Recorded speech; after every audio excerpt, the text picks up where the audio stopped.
Yes.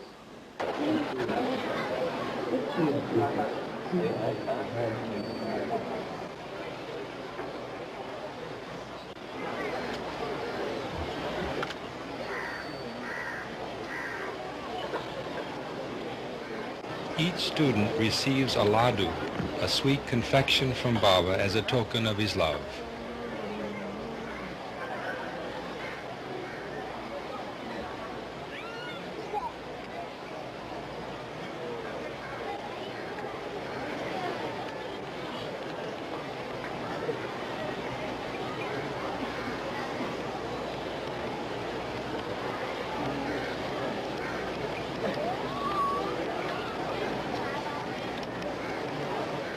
Here, Sai Baba distributes the food prepared by the students to those in need, and by his example inspires his devotees throughout India and other parts of the world to engage in acts of selfless service.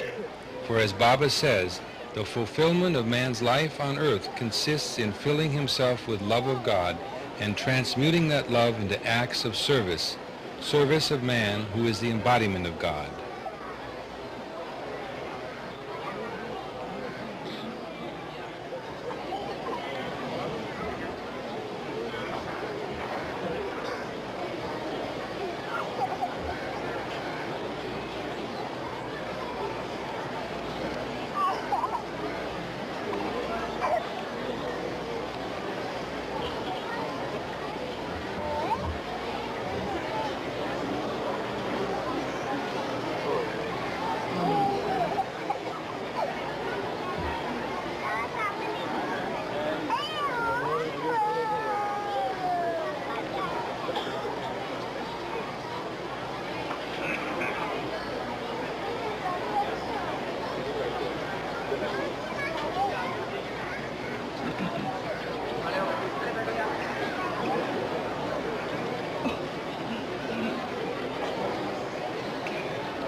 On a special occasion, Sai Baba addressed the summer course students outdoors on the campus grounds.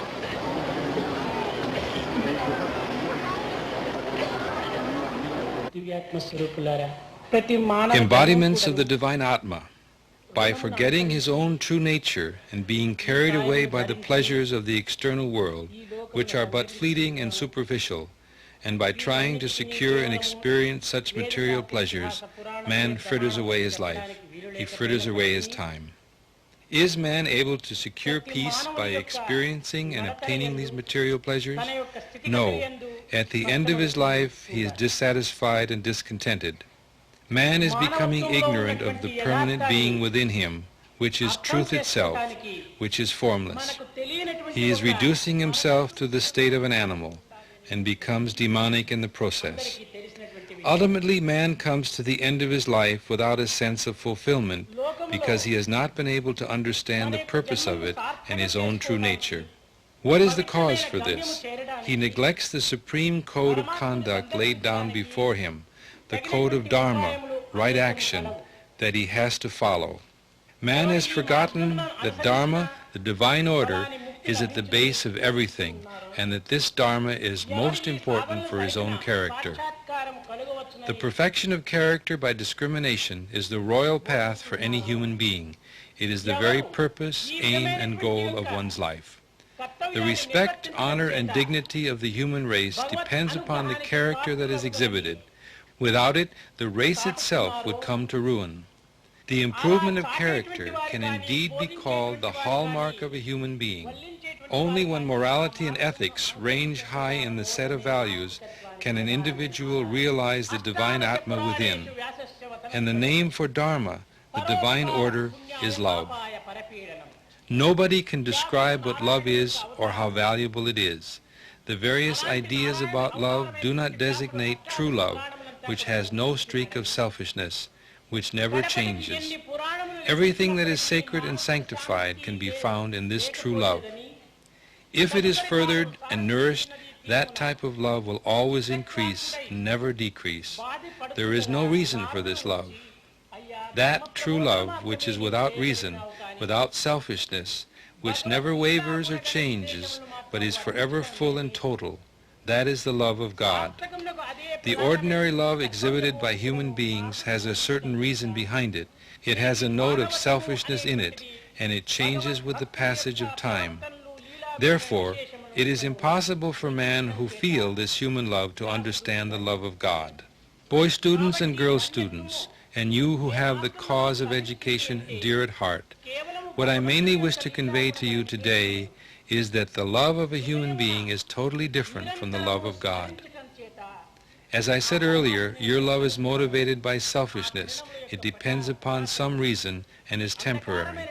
Swami's love is selfless, has no reason and no end. Through my love, I am fostering and nourishing your love. Your love is thus nourished by this supreme love. So you should see to it that you live this supreme love and that you do not harm or injure any being, as I would not harm or injure anyone. One should realize the divinity of God and the love of God and live in love. With the hope that you will be a model of this love to the world, I bring this discourse to an end and bless you. Start the day with love, fill the day with love, spend the day with love, end the day with love. This is the way to God.